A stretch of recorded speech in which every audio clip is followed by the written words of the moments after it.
கும்பகோணம் மகாமக திருவிழாவின் 8வது நாளான இன்று ஏராளமான பக்தர்கள் புனித நீராடி வருகின்றனர். இது குறித்த நேரடி தகவல்களை தருகிறார் எமது செய்தியாளர் ராபர்ட்.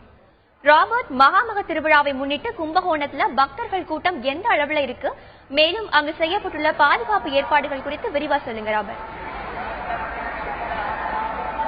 அதாவது தென்னகத்தின் கும்பமேளா என்று அழைக்கக்கூடிய இந்த மகாமக நிகழ்ச்சியானது கடந்த 13ஆம் தேதி கொடியேற்றத்துடன் தொடங்கியது. அன்றிலிருந்து இன்று வரை 22 லட்சம் பக்தர்கள் இந்த மகாமக குளத்தில் வந்து புனித நீராடியதாக குறிப்பிட தெரிவிக்கின்றனர். அது மட்டுமல்லாது இன்று காலை கும்பகோணத்தில் கடுமையான வெயில் நிலவி வந்தது. இந்த வெயிலிலும் இன்று மட்டும் 3 லட்சத்திற்கு அதிகமான பக்தர்கள் தற்போது வரை இந்த மகாமக குளத்தில் நீராடி வருகின்றனர்.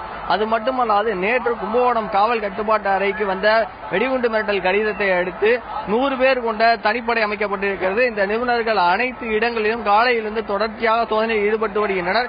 அது மட்டுமல்லாது இந்த விழாவின் பாதுகாப்பிற்காக தமிழகம் எங்கிலிருந்து 28,000 போலீசார் பாதுகாப்பு பணியில் ஈடுபடுத்தப்பட்டிருக்கின்றனர். இங்கு வரும் ஒவ்வொருவருமே கடுமையான பாதுகாப்புக்கு பிறகே உள்ளே அந்த குளத்தின் அருகே அனுமதிக்கப்படுகின்றனர். இதனால் பொதுமக்களுக்கு இந்த பாதுகாப்பு ஏற்படால் எவ்விதமான இடையூறும் இல்லை. அதாவது இந்த பகுதி முழுமே பாதுகாக்கப்பட்ட பகுதியாக இருப்பதனால் பொதுமக்கள் தாராளமாக வந்து இங்கு நீராடி செல்லலாம் என்பது போலீசாரின் கருத்தாக இருந்து வருகிறது.